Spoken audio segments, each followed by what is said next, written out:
Ya está, ahí te tiene que llegar. Bueno. Entonces tenemos que saber que hablamos del sistema interno cuando hablamos del mesencéfalo, puente y del bulbo. Entonces vamos a empezar con el mesencéfalo. Al síndrome mesencefálico, a la lesión del mesencéfalo, el más frecuente es lo que se conoce como síndrome de Weber. ¿Y cómo se manifiesta el síndrome de Weber o síndrome mesencefálico? Normalmente suele ser por isquemia de la porción ventral de la base del mesencéfalo.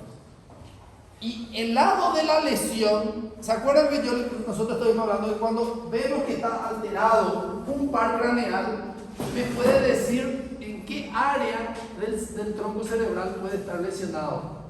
Entonces, miren, y nosotros hablamos que en el mesencéfalo nosotros teníamos el tercer par. Entonces, una oftalmoplejía del tercer par, donde hay estrabismo divergente, ptosis y midriasis del lado de la lesión, y del lado contrario hay una hemiplejía, una debilidad.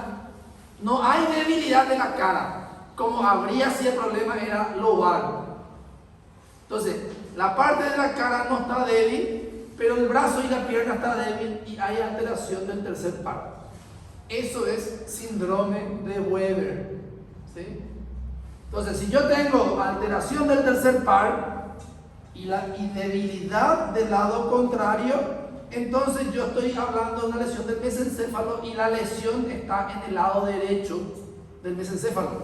O si es de este lado mi debilidad y mi tercer par de este lado, digo que la lesión está del lado izquierdo, ¿sí? Entonces ahí yo puedo preguntarle varias cosas. Le puedo poner el síndrome, o sea, los signos, y le puedo preguntar qué síndrome es.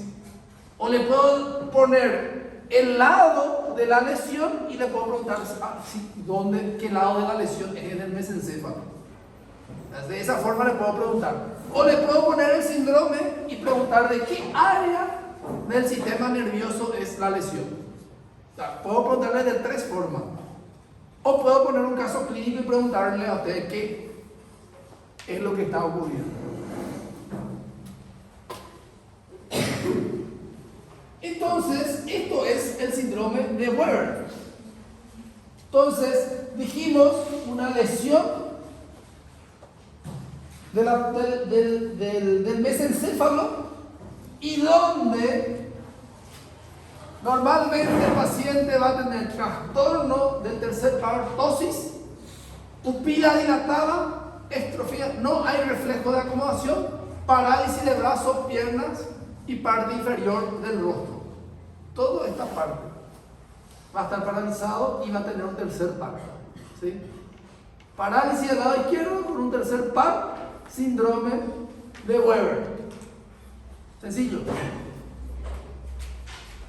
Normalmente el mesencéfalo en ese territorio es irrigado por la arteria cerebral posterior. Entonces yo puedo, por eso que digo que es lesión del territorio posterior. Hay que tener en cuenta que el tronco cerebral está irrigado por las arterias del territorio posterior. ¿Qué quiere decir? Las vertebrales que forman la basilar y después dan la rama de la arteria cerebral posterior. Eso es territorio posterior. Puente, vamos a bajar más entonces. Puente tiene un nombre un poquito más largo, síndrome de Miller-Gruber. Síndrome de Miller-Gruber. ¿Qué es lo característico? ¿Por qué ocurre? Por una oclusión de los rasgos circunferenciales de la arteria basilar. La arteria basilar pasa por el puente y ahí da sus ramas. Y son esas ramas las que se ocluyen para producir el síndrome de Miller-Gruber. ¿Y qué es lo que manifiesta a la persona con síndrome de Miller-Gruber? El lado de la lesión hay un estrabismo convergente, porque hay una lesión del sexto par, entonces mira hacia adentro. Pero ¿qué pasa? Sexto par no era localizador, entonces es muy difícil yo poder entender solo por el sexto par. Pero tiene una parálisis facial periférica. Miren, esta es la única excepción en donde una parálisis facial periférica es por lesión del sistema nervioso central. ¿Se acuerdan que dijimos parálisis facial periférica normalmente es por el nervio periférico? Acá es porque afecta el núcleo aparente del nervio facial. Entonces, por ese motivo, agarra y tiene una parálisis facial periférica, pero es una lesión central. Entonces, eso puede ser una pregunta también de examen, preguntándole a ustedes, ¿dónde está la lesión? Cuando la lesión es central, ¿en qué área ocurre para que haya una parálisis facial periférica? O la parálisis facial periférica siempre es por lesión periférica, o la parálisis facial periférica siempre es central. Todas esas formas se puede preguntar. Y aparte de eso, hay nistagmos, los ojos bailotean, y hay una hemiataxia. ¿Qué quiere decir? De este lado, el paciente va a estar mirando hacia ese lado, va a tener una parálisis facial, nistagmus, y del lado contrario, el paciente no va a tener débil, pero va a tener trastorno de la movilidad, de poder medir. ¿Por qué? Porque el cerebelo era el que hacía que uno pueda coordinar para los movimientos. Entonces puede tener dificultad para la marcha y también puede tener dificultad para agarrar o alzar las piernas, pero no débil, solo que va a ser desorganizado. ¿Se entiende? Entonces, una hemiataxia. Mesencéfalo, hemiplegia. Puente, hemiataxia. Y bulbo va a ser una lesión hemisensitiva, para tener en cuenta. Entonces, vamos al bulbo ahora. El síndrome de bulbo es síndrome de Wallenberg. Entonces, Weber, Miller-Gruber y síndrome de Wallenberg, ¿sí? El síndrome de Wallenberg normalmente es por alteración, obstrucción de la arteria cerebral inferoposterior, o sea, la pica, que es una rama de la arteria basilar, o a veces puede ser una rama de la arteria vertebral antes de que forme la basilar. Puede haber alteraciones anatómicas que nazca de la arteria vertebral. ¿Cómo? Normalmente nace del cerebelo, se quedó con el nombre de arteria cerebral inferoposterior o pica, para hacer la abreviatura. Afecta la región dorsolateral del bulbo y la persona tiene vértigo, nistagmus, náuseas y vómitos. Hace como un síndrome vertiginoso, pero es central, no es periférico. Y del lado de la lesión, el paciente va a tener ataxia del lado de la lesión. ¿Qué quiere decir? Lo que nosotros teníamos del lado izquierdo, en la parte, si la lesión era derecha, en la parte del puente, cuando es en bulbo va a ser del mismo lado de la lesión. Y del otro lado va a tener alteración sensitiva, o sea, termoalgesia, la sensibilidad de la temperatura no va a sentir bien del lado contrario a la lesión. Y aparte de eso, lo que forma parte del síndrome vulvar: disfagia, disartria y disfonía. Entonces, esto es síndrome de Wallenberg. Entonces, justamente son pacientes, como tiene disfagia, no puede tragar, son pacientes que necesitan sonda nasogástrica para poder aguantar el proceso de la lesión. ¿Se entiende? El paciente está lúcido, mueve todo su cuerpo, pero no puede tragar, entonces tiene sonda. Y a veces el paciente viene solo porque no puede tragar. ¿Y cómo entonces yo voy a pensar en una ACV? O sea, para que se puedan entender que puede haber lesión del tronco cerebral donde el paciente solo tenga dificultad para tragar. Y el problema es bulbo. Entonces, trastorno deglutorio, trastorno formatorio, o el habla, hay que pensar que puede ser lesión del sistema nervioso central. ¿Y dónde está la lesión? En el bulbo. Dijimos región dorsal, o sea, hacia atrás, y lateral, dorso lateral. Territorio irrigado por la cerebelosa posterior Y acá lo que me muestra justamente el paciente tiene síndrome vertiginoso, vértigo, náusea, vómitos, tiene hemiataxia del lado de la lesión y un trastorno hemisensitivo del lado contrario. Aparte acompañado de disfagia, disartria y disfonía.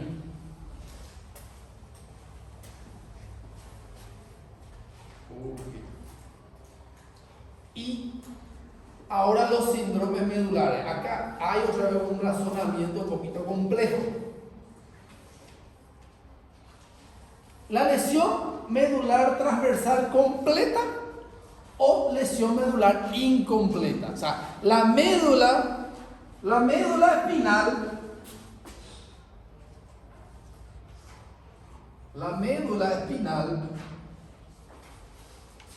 que va cervical, dorsal o torácica y lumbar.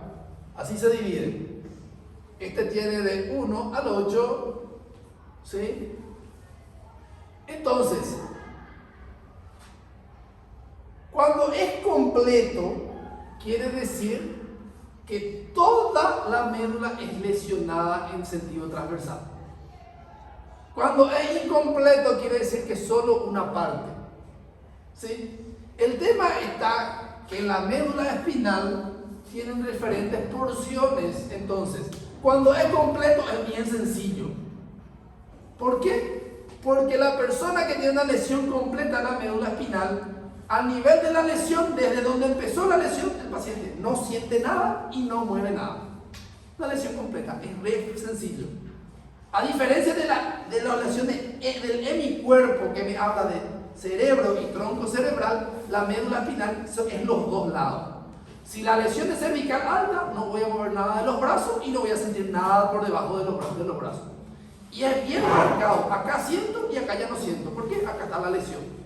¿Se entiende? Es bien frágil. La lesión medular transversal completa es fácil hacer el diagnóstico si entiendo el concepto.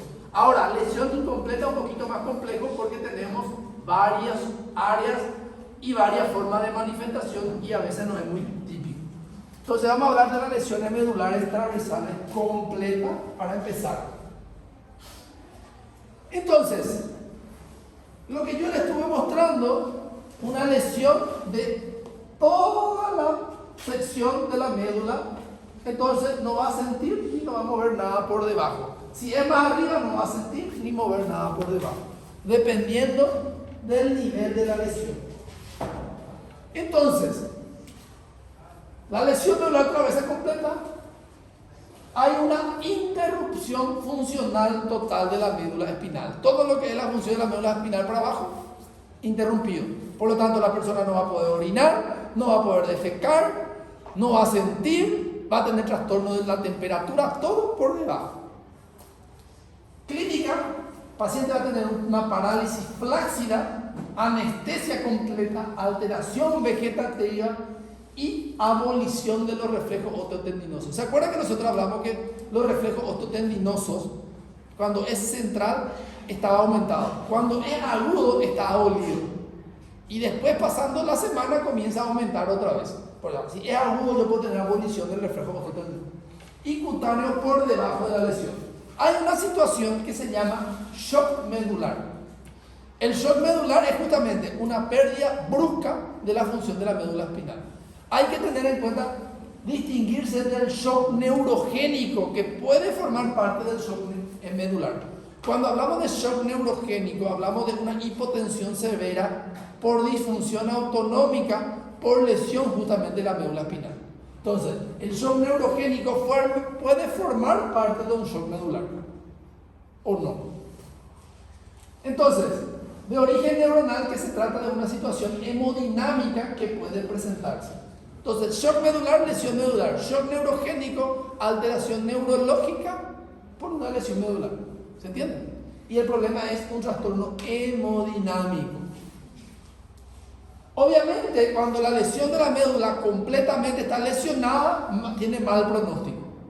¿Por qué? Si yo lesiono completamente, la médula ya no se puede reparar fácilmente. A que si la mitad de tanto se puede volver a juntar otra vez. Entonces, por ese motivo, tiene un mal pronóstico, alta mortalidad. Cuanto más arriba es la lesión, mayor mortalidad. ¿Por qué? Tenemos mayor disfunción. Si es lumbar, el problema va a ser la pierna. Si es dorsal, va a ser vejiga y todo lo demás. Si es cervical, va a ser brazo y puede incluso ser diafragma y todo lo demás. Por eso, cuanto más arriba la lesión, peor pronóstico. Escasa posibilidad de recuperación funcional.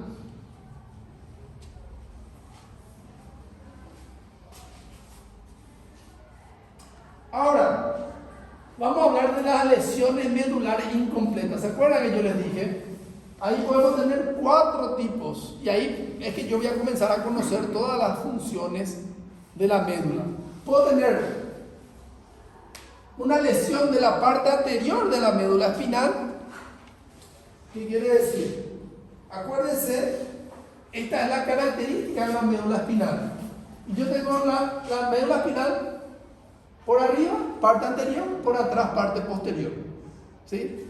De acá, laterales, y acá central. Entonces yo puedo tener una lesión anterior, una lesión posterior, una lesión central, ¿sí? O una lesión de la mitad. ¿Qué quiere decir? La mitad para adelante, la mitad para atrás, la mitad de un lado, o puede tener una lesión que sea a nivel central. Y ahí tenemos los 4 tipos de lesión de la médula que puede ocurrir. Así se puede lesionar las médulas. Okay. Por eso es que se divide en síndrome medular anterior, central. El síndrome de Brown-Séquard es la hemisección de la médula espinal, es decir, lesión de la mitad de la médula espinal. ¿Se entiende? Y el síndrome medular posterior. Entonces se puede leer adelante, atrás, la mitad o en el centro. Vamos a empezar a hablar con el síndrome medular anterior. Solo para que se quede graficado en la mente de usted, es todo lo que ocurre en la parte anterior. Hay que tener en cuenta que en la médula espinal, en la parte anterior se encuentra el asta anterior de la médula espinal, cuya función es motora. Entonces, cuando yo tengo alteración de la región anterior de la médula espinal, voy a tener problemas para movilizar los miembros. ¿Se entiende? Entonces ahí yo puedo saber ya que el problema está en la parte anterior, ¿sí? Por lo tanto, la parte sensitiva casi no está alterada.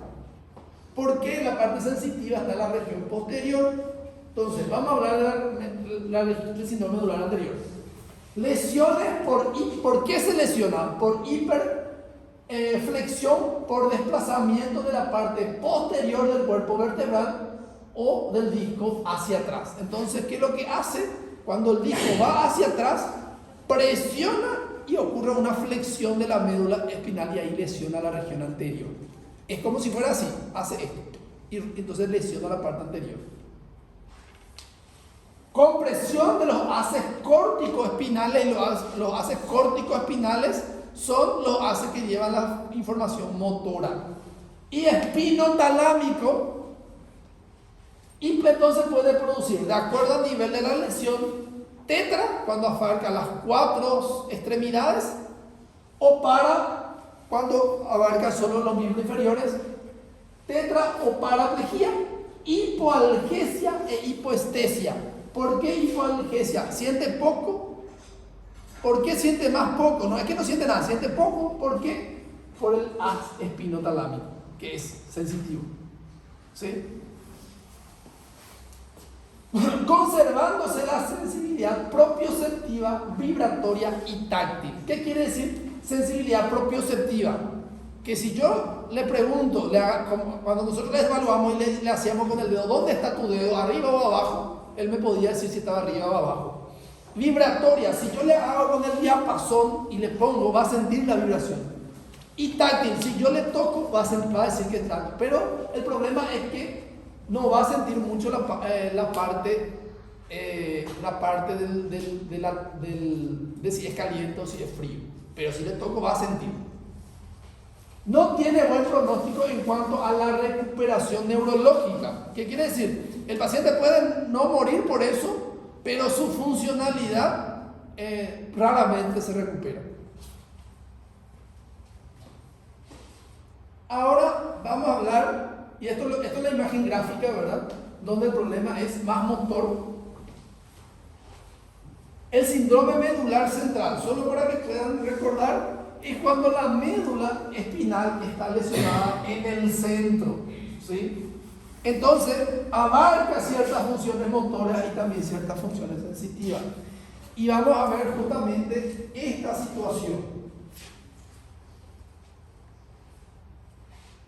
¿Por qué ocurre un síndrome medular central? Por una hiperextensión, a diferencia del otro que había una hiperflexión, en este caso hay una hiperextensión, al revés. Sí, acuérdense que la flexión de la médula es así y la extensión es de esta forma. Entonces, por mecanismo que produzca hiperextensión, se puede ver más en edad avanzada, o sea, personas mucho más adultas, donde hay una lesión medular y la radiografía en esta situación puede ser normal. En el otro nosotros podemos encontrar algo o una discopatía o algo que comprime la parte anterior. En este yo puedo encontrar que esté normal. ¿Por qué? Porque justamente la lesión es a nivel central y a veces entonces puede moverse lo que ocurrió ahí. Entonces, ¿dónde ocurre normalmente? En región cervical alta y puede ser secundario a fracturas de odontoide y luxación de C1 y C2. Respeta las áreas correspondientes a las extremidades inferiores del asta córtico espinal. El problema, ellos no van a tener debilidad en los miembros inferiores, pero van a tener debilidad en los miembros superiores. Entonces, esto no va a poder hacer y sin embargo, esto sí van a poder hacer. Por eso tiene esta característica. El problema es debilidad de miembros superiores y no debilidad de miembros inferiores. Es una paradoja dentro de lo que nos conocemos como síndrome medular. Entonces, cuando el paciente tiene preservados los miembros inferiores y los miembros inferiores estén débiles, los dos lados, entonces la lesión es central. ¿Entienden? Ahora, el síndrome de Brown-Séquard o hemisección medular. Este es un poquito más complejo y a veces con los pacientes que tienen trastornos mentales a veces pueden confundirse esto, porque a veces te dicen que no siente este lado, el otro lado siente y tenemos que estar evaluando correctamente. Se puede confundir con trastorno psiquiátrico esto. Recordando que como médicos nosotros solo podemos hacer trastorno psiquiátrico una vez descartado la patología que produzca ese trastorno orgánico. ¿Qué quiere decir? Si ustedes tienen síntomas medulares, o le derivan al neurólogo o le piden una resonancia, porque se pueden tragar muchas cosas. Esa es una recomendación. Y si quieren saber mejor, estudien y evalúen pacientes todo el tiempo para poder evaluar como un neurólogo. Si no tienen práctica con evaluación de problemas neurológicos, siempre van a tener problemas. Entonces, si ustedes piensan en una lesión medular que está simulando un trastorno psiquiátrico o un trastorno psiquiátrico hay que pedir una resonancia. Tomografía no sirve para la médula. Como neurólogo, si yo voy a ver médula, no le pido tomografía, a no ser que haya contraindicación. Y si hay contraindicación, mi evaluación semiológica más que la imagen. Por eso a veces llegamos con diagnósticos sindromáticos sin la etiología, porque a veces no, pero es muy rara vez ocurre eso. Entonces, lesión de la mitad lateral de la médula espinal. Para mostrarles la imagen. Esta es la imagen que tienen que tener en cuenta. La mitad de una médula está lesionada. Por lo tanto, la mitad de una función va a estar alterada de un lado. Y esa función es lo que tenemos que saber.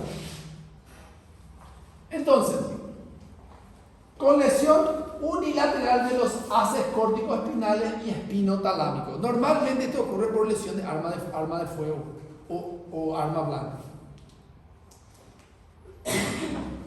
Traumatismo penetrante por arma blanca, fuerza de rotación también. Y el paciente tiene parálisis motora homolateral a la lesión. ¿Qué quiere decir? Del mismo lado de la lesión el paciente tiene debilidad. Monoplejía o hemiplegia, ¿qué existe? Tiene debilidad de una pierna o del brazo y la pierna. ¿Sí? Sensibilidad termoalgésica alterada contralateral. Del lado derecho no siente la temperatura Si vos le pones entre frío y caliente no siente. Pero la parte vibratoria está intacta. Preservación de la sensibilidad profunda. La vibratoria, la propioceptiva está intacta del lado contrario a la lesión. Entonces, con una debilidad, con trastorno termoalgésico del lado contrario y preservación de la parte motora, estamos hablando de un síndrome de Brown-Séquard o un síndrome de hemilesión medular. ¿Qué es lo que me muestra ahí justamente? Y por último, en la parte de médula, el síndrome medular posterior. Esta es la imagen que tienen que tener en cuenta. Esto es entender desde el punto de vista de estudio mucho más sencillo. Hacer el diagnóstico un poquito más difícil porque no es frecuente y la persona solo tiene trastorno de la sensibilidad propioceptiva. ¿Qué quiere decir? A veces puede caminar o no puede caminar y él siente cuando está pisando, pero no le llega la información al cerebro para poder equilibrarse y para que pueda caminar. Entonces el paciente no sabe dónde está pisando, tiene alteración de la sensibilidad propioceptiva, porque el cordón posterior de la médula espinal lleva la información de la sensibilidad propioceptiva, que es justamente donde está alterado en esta enfermedad. Entonces, eso es lo que van a encontrar en estos pacientes. Prácticamente eso hay que buscar. La única vez así que yo he visto bien puro de esta enfermedad fue un paciente que tenía un tumor extramedular que comprometía la médula. Le hicimos una resonancia y tenía un tumor que estaba comprometiendo. Se opera y soluciona el problema. Obviamente que hay otras causas, ¿verdad? Entonces, lesión de los cordones posteriores, hay pérdida de la sensibilidad profunda, es raro e infrecuente. Ya tuve la oportunidad, y gracias a eso les puedo explicar mejor, ¿verdad?, de poder ver esto.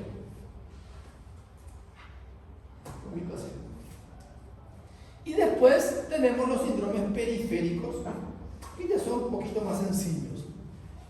Cuando hablamos de síndromes periféricos, vamos a hablar del síndrome del asta anterior. El síndrome del asta anterior, si bien está dentro del síndrome periférico, es una lesión de la médula espinal, una lesión central, pero específicamente del asta anterior. No forma parte de una hemisección, no forma parte de una lesión medular completa, sino normalmente está formando parte de una lesión degenerativa.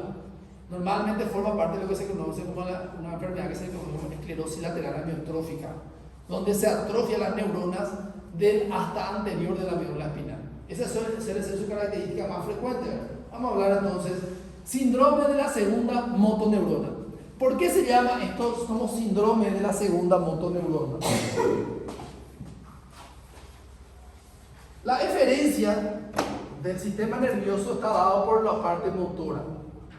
Y el sistema nervioso, la parte motora, empieza en la corteza frontal. Y en la corteza frontal tenemos la primera neurona motora. Por eso se llama primera motoneurona. ¿Se entiende? Esto baja por el tronco cerebral, y en el bulbo se decruza de un lado y baja a la médula espinal, y de la médula espinal va justamente por el asta anterior y de ahí sale para inervar a los músculos del otro lado. ¿Sí? Entonces, ¿qué es lo que ocurre? Como es una degeneración, normalmente no hay una causa de lesión, pero el paciente tiene atrofia por desnervación. ¿Por qué? Porque el nervio no está funcionando. Entonces, si el nervio no funciona, el músculo que tiene que ser gobernado por el nervio se atrofia. Entonces hay una atrofia. Hay debilidad. ¿Por qué? Si no se puede mover porque no hay una orden para moverse, va a haber una debilidad. Hay una hipotonía, está todo frágil. Y hay una hiporreflexia. ¿Por qué? Porque no hay un orden superior para que aumente el reflejo. Entonces, ejemplo: esclerosis lateral amiotrófica, amiotropía muscular espinal y poliomielitis. La poliomielitis es una enfermedad sistémica, ¿verdad? O sea, una complicación por un cuadro infeccioso o podría ser postvacunal también. Anteriormente cuando la vacuna se usaba con virus vivos, pero hoy la poliomielitis es una enfermedad viral que en Paraguay fue erradicado por la vacunación. No sé en Brasil qué tal están con eso, pero en Paraguay fue erradicado. Hace poco se reportó 1 o 2 casos, pero después desapareció por suerte. O sea, la poliomielitis, pensar en poliomielitis, normalmente en personas vacunadas no va a ocurrir. Pero si no se vacuna, por eso hay que preguntar a veces. Antes esto producía mucha parálisis en los niños. Hoy en día por la vacunación ya no existe. Entonces normalmente nosotros vemos en la esclerosis lateral amiotrófica en los adultos mayores. Y la esclerosis lateral amiotrófica no es muy frecuente. No es una enfermedad muy frecuente. Por eso raramente ustedes vean este tipo de pacientes. Sin embargo, acá en Santo yo ya llegué a ver 2 en consultorio. Entonces, después tenemos los síndromes radiculares y síndrome de afectación del tronco nervioso periférico. Cuando hablamos de radicular, decimos, está el asta anterior y envía sus nervios. Y a esos son las raíces. ¿Se entiende? Entonces, cuando se afecta esa raíz, hablamos de síndromes radiculares. Entonces, recordando que las raíces se dividen en cervical, dorsal y lumbar y sacral. ¿Sí? Entonces, para poder conocer los síndromes radiculares tengo que saber cuáles son sus territorios específicos. ¿Se acuerdan que por detrás de la oreja y todo el cuello era parte cervical e incluso la mitad de la parte del miembro para la parte sensitiva? Y hay que tener en cuenta que las lesiones radiculares son motoras y sensitivas. ¿Por qué? Porque lleva la información tanto de la parte del asta anterior y del asta posterior, se juntan y le llevan entonces al cuerpo. Entonces, cuando hablamos de síndrome radicular, siempre va a haber alteración motora y sensitiva. O a veces puede, cuando es muy grave, haber solo sensitiva o solo motora. Y a veces las lesiones radiculares van acompañadas de dolor también. A diferencia que en la neural puede no haber dolor. Entonces, los sitios más frecuentes de una radiculopatía es a nivel de C6 y C7, también en C7 y T1, porque son los lugares donde es más móvil el cuello. La L4 y L5 y L5 y S1. ¿Por qué? Porque es la parte donde hay más flexibilidad a nivel del tronco. Entonces, donde hay más, por eso que raramente haya una radiculopatía a nivel del tórax o dorsal. Y cuando hay que pensar en neoplasias. ¿Por qué? Las causas frecuentes de radiculopatía cervical y lumbar suelen ser las hernias discales por la movilidad. Entonces, lo más frecuente es una radiculopatía cervical y una radiculopatía lumbar. Si yo tengo dorsal, ahí hay que preocuparse. No suelen ser causas comunes, normalmente son neoplasias. Y los síntomas, como las raíces nerviosas llevan toda la información, puede haber dolor, debilidad muscular, trastorno para caminar, alteraciones sensitivas, reflejos osteotendinosos abolidos y atrofia muscular. A diferencia de lo que es del asta anterior, en el asta anterior solo es motor, no hay nada sensitivo, no hay nada de dolor. En este hay trastornos sensitivos, trastornos motores, ¿se entiende? Y es mucho más frecuente, muchísimo más.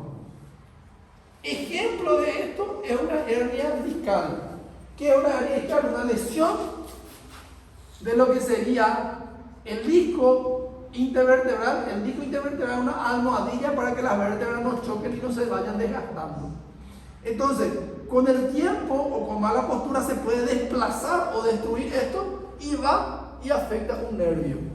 Entonces puede haber dolor, puede haber debilidad y puede haber trastorno sensitivo.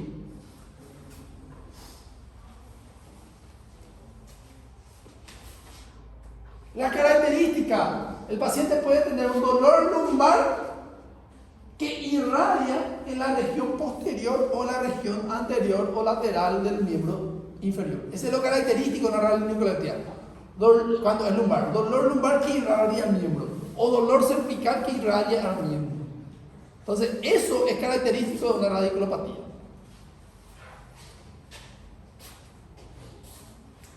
Hay ciertas maniobras que se puede hacer. Por ejemplo, la prueba de Nafziger normalmente se comprime en la parte anterior del cuello, se comprime el esternocleidomastoide y se le pide al paciente que respire. Y ahí al comprimir el nervio produce unas parestesias. El signo de la C, esto que sí o sí tengo que hacerle cuando el paciente... ¿Cómo se hace? El paciente acostado, le levanto una pierna a 30 grados, no hay que le levanto a 45. El dolor es un dolor lumbar que irradia a mí. Hace que el dolor que normalmente presenta el paciente sin hacer esos movimientos,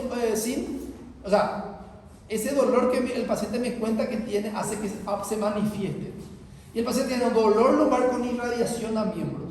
¿Por qué? Porque si uno levanta más exagerado y el paciente no es de movilizarse mucho, puede haber un dolor en esta parte por la hiperextensión de los músculos. Entonces, ese no es un signo de la CG positivo. El signo de la CG positivo es cuando el paciente tiene un dolor que irradia al miembro inferior cuando se le levanta. ¿Se entiende? Y por eso solo se levanta a 30 grados, no a 45 porque ya puede producir dolor. ¿Se entiende? Eso es lo que tiene que ver. Y normalmente el dolor lumbar que irradia. Entonces, cuando yo le hago el signo de la CG, siente ese mismo dolor. Ahí es la CG positivo. No siempre está presente en una radiculopatía, pero cuando está presente me confirma mi radiculopatía. ¿Se entiende? Y el test de Brownsting es casi la misma cosa, solo que con los miembros flexionados. Lo que ustedes sí o sí tienen que saber el signo de la CG porque es clásico y le van a preguntar en todo, ¿qué es el signo de la CG? ¿Qué me habla el signo de la CG? Una radiculopatía lumbar.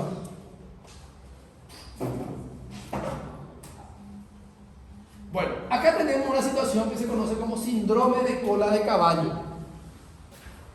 El síndrome de cola de caballo, ¿por qué se llama así?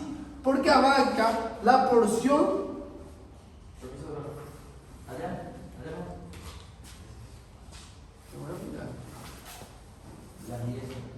Bueno.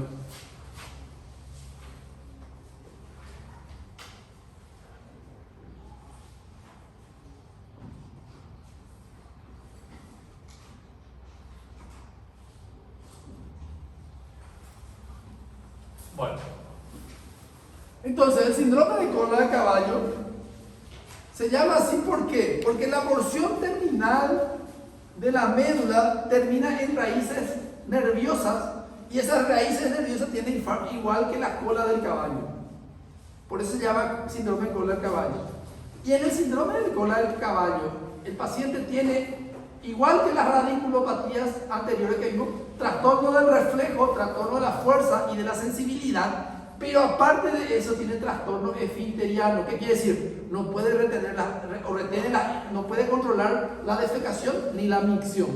O sea, una persona que de repente dejó de orinar de la nada, tiene trastorno sensitivo y de los reflejos, tengo que pensar en un síndrome de cola de caballo.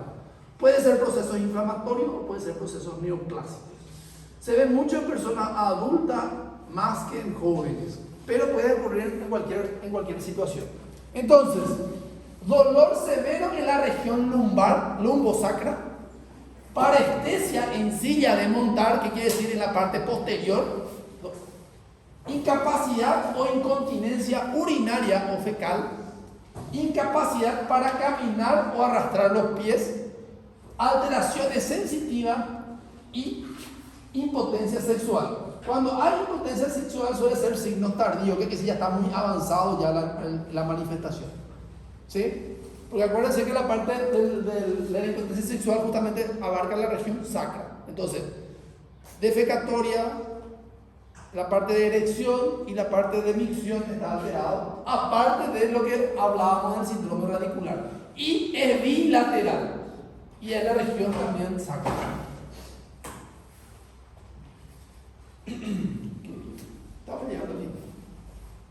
A las 11 de nuestra clase, después la libero, una hora antes. Bueno, síndrome de la unión neuromuscular. Aquí viajamos ya, cerebro, tronco, médula, raíz, y este nervio se comunica con un músculo. La alteración que ocurre entre este nervio y este músculo al comunicarse se conoce como síndrome de la unión neuromuscular. ¿Cuál es la causa más frecuente de alteración neurológica por alteración del síndrome de la unión neuromuscular? La miastenia gravis. Esa es la causa más frecuente de una situación inmunológica, es una situación y las otras causas son todos fármacos y toxinas. Pero la causa más frecuente es la miastenia gravis, que es una enfermedad autoinmune, donde el organismo crea un anticuerpo contra el receptor de la acetilcolina, produciendo debilidad. Y esa debilidad tiene características, vamos a hablar de cada uno. Esto ya habíamos hablado, yo creo que cuando hablamos de fisiopatología, y prácticamente es lo mismo que vamos a hablar hoy, pero para ir entendiendo mejor. El problema puede ocurrir de forma presináptica y postsináptica. Acá yo no le voy a preguntar neurotransmisor ni nada, acá yo le voy a preguntar la clínica, signos y síntomas, ¿sí? Eso es lo que tienen que saber, signos y síntomas, no la parte fisiopatológica que ya dimos el año pasado. Entonces, el más frecuente es el postsináptico, que es la miastenia gravis. El único representante postsináptico que vemos acá en el cuadro, y la causa es una miastenia gravis, que es un anticuerpo contra el receptor nicotínico. El neurotransmisor del sistema nervioso periférico para la movilidad es la acetilcolina. No hay otro neurotransmisor. ¿Sí? En el sistema nervioso sí tenemos millones, así que no.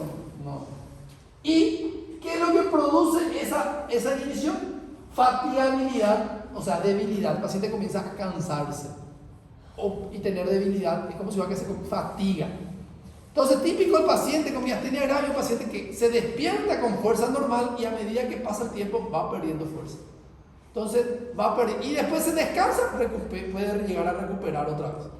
Esta debilidad puede ser en los músculos oculares. Por ejemplo, cuando mueve los ojos y de repente comienza a tener visión doble. Al principio bien y después mueve mucho los ojos y tiene visión doble. O el párpado se despierta bien y después comienza a caerse. Ese es lo más frecuente, la manifestación más frecuente. Pero también puede afectar el cuello. El paciente está bien y después se le cae el cuello. Está bien, ese es parece muy simpático cuando vos le ves, bueno, es muy simpático para el paciente, pero está así, se le cae el cuello. Y ese es una situación fuera del cuello. También músculos proximales, de repente puede tener debilidad para alzar los miembros. Alzaba bien y de repente no alza. Le voy a mostrar las maniobras que se va a hacer para poder hacer diagnóstico. Y hay situaciones donde puede haber generalizados, incluso pueden ser respiratorios, que el paciente hace una insuficiencia respiratoria aguda. Entonces, ante una insuficiencia respiratoria aguda, donde el problema no es cardíaco y ni respiratorio, hay que empezar una miastenia grave.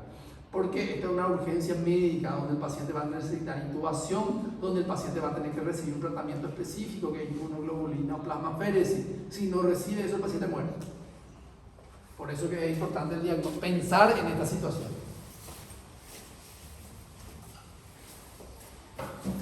Bueno, existen otras situaciones que son menos frecuentes, que son por alteraciones presinápticas.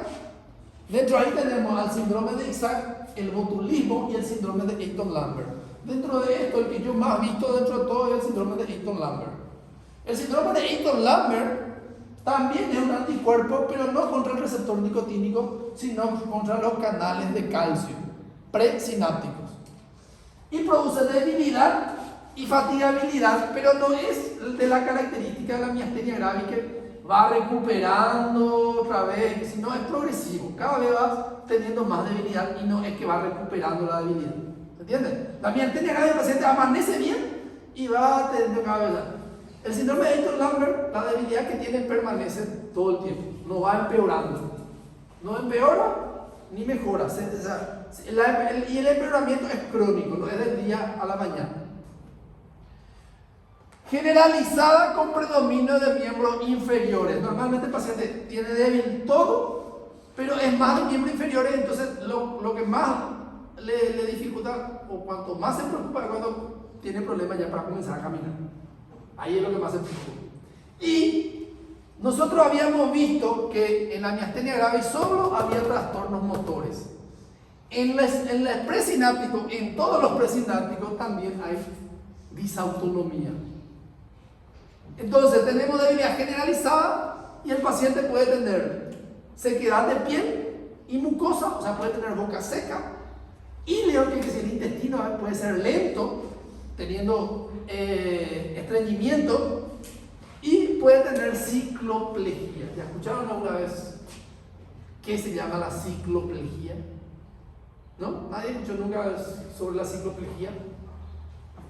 Las pupilas, cuando yo le pongo luz, tienen que producir contracciones. Ya vimos. Estos pacientes yo le pongo luz y sus contracciones mucho más lentas. Por eso se llama cicloplegia. ¿Se entiende? Comienza a ser mucho más lento. No esa contracción brusca que ocurre. Y es una función disautonómica, justamente. El botulismo, el problema no es un anticuerpo, es la toxina botulínica, ¿sí? Y actúa a nivel de los receptores de cistatina, de la BAM y de otros receptores, produce debilidad, y la debilidad puede ser generalizada o puede ser craneal, oculomotora o disfagia. Entonces puede ser todo el cuerpo, puede ser solo problema de los ojos o dificultad para tragar, ¿sí? Y el paciente puede tener lo mismo que en el síndrome de Eaton-Lambert, ¿verdad? La misma disautonomía. Acá la diferencia es que si hay trastornos oculares o disfagia, descartamos que sea esto, porque esto es generalizado. Ahora, cuando es generalizado solo, ahí yo tengo que ver si es esto o si es esto. La característica también que es una debilidad progresiva, no recupera al paciente con el reposo. Ahora, el síndrome de Isaac. El síndrome de Isaac yo realmente hasta ahora nunca vi. Lo que le estoy diciendo es teoría, pura teoría. Anticuerpo contra canal de potasio, y la parte motora hay mioquimias, fasciculaciones y pseudomioquimia. ¿Qué quiere decir? Si yo le miro la musculatura del paciente, comienza a hacer un movimiento espontáneo, hace un movimiento como si fuera que hay gusano. ¿Cómo se dice gusano en portugués?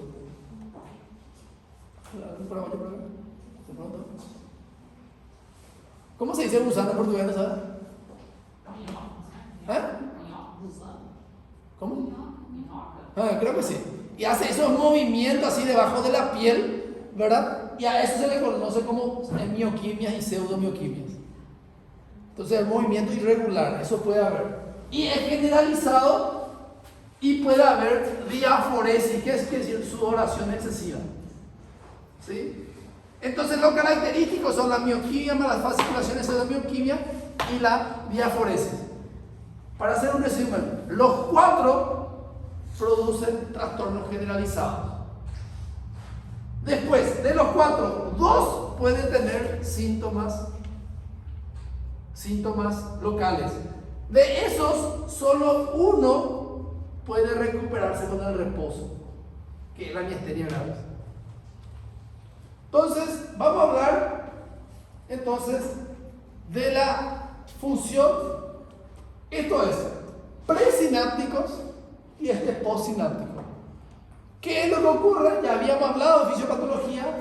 Es el receptor de la acetilcolina, es bloqueado por un anticuerpo. Entonces estos receptores no pueden, estos neurotransmisores no pueden estimular a los receptores para que produzca despolarización y produzca contracción muscular. Eso es lo que ocurre en la miastenia gravis. En lo otro, el problema está en bloquear estos canales y la liberación de los neurotransmisores. Entonces, hablando de la miastenia gravis, hay una debilidad muscular que es fluctuante. ¿Qué quiere decir? No se mantiene la misma intensidad todo el tiempo. A la mañana va a estar bien y a la tarde, a la noche es peor. Tiene intolerancia al ejercicio. Cuando yo le pido que haga una actividad física, empeora. Por ejemplo, si el paciente tiene tosis y yo le digo al paciente que cierre y abra bien los ojos 100 veces, cada vez va a ser más dificultoso para abrir, por la debilidad. Si yo le digo para que haga esto, cada vez va a tener más débil. Si yo le hago para que levante y baje los brazos, cada vez le va a dificultar más. A diferencia del otro, que al principio ya va a ser la misma debilidad. Es insidioso, ¿qué quiere decir? En un momento está y en el otro momento no está. Lo característico es que el paciente se presente de esta forma, con tosis palpebral y visión doble. Ese es lo característico. Pero también puede ser generalizado y con dificultad respiratoria. Que puede tener síntomas vulvares, ¿sí? Yo puedo pensar que el problema está en el bulbo, pero en realidad son la musculatura de la boca y de la faringe la que está alterada. Entonces, el paciente puede tener disartria, disfonía, disfagia y en una situación muy rara, a veces la miastenia gravis puede manifestarse de forma crónica y el paciente nunca consulta y viene con atrofia de la lengua. Hay situaciones, y ya me tocó ver 1 o 2 casos donde la miastenia no, parecía ser como una lesión muscular, como una miopatía crónica, pero sin embargo era una miastenia gravis. Haciéndole todos los test, haciéndole todos los estudios, entonces se llega al diagnóstico. Esto es más difícil, que el paciente tenga atrofia de lengua y de repente no tenga muchas de las otras semiologías. Los músculos extensores del cuello, como le dije, el paciente puede estar bien y de repente se le cae el cuello, ya no puede más levantar. A veces esa es una situación muy típica. Incluso si este se está haciendo, ¿verdad? Si no conoce la enfermedad, si este se está haciendo, ¿verdad? Está así de repente se le cae y no puede más levantar. Parece chistoso cuando ve, pero para el paciente obviamente no, ¿verdad? O de los hombros, ¿verdad? Donde le dificulta poder levantar, y cuando es respiratorio es grave.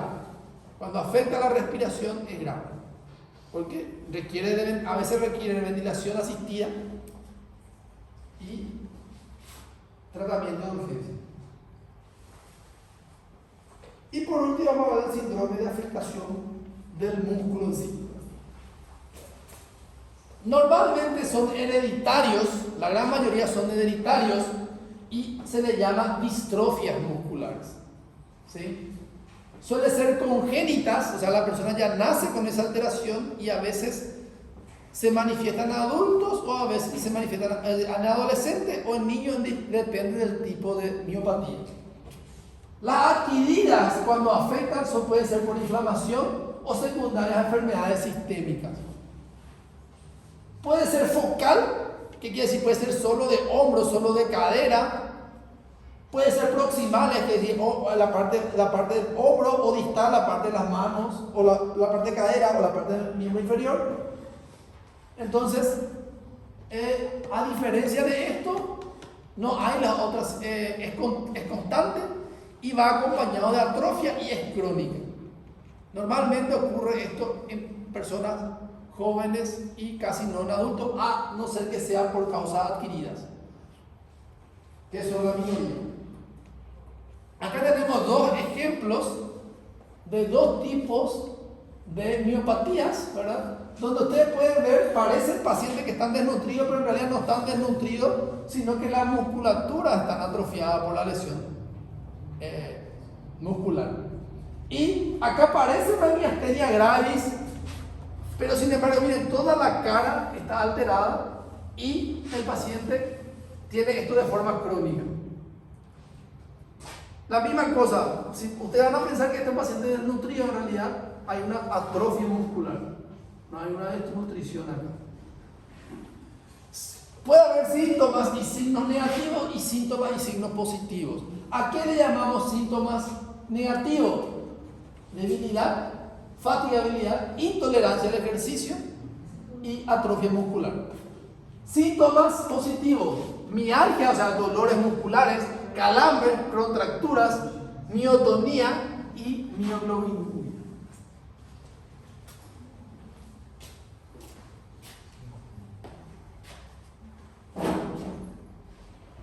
Bueno, ¿preguntas? 15 minutos de descanso y media hora la última clase.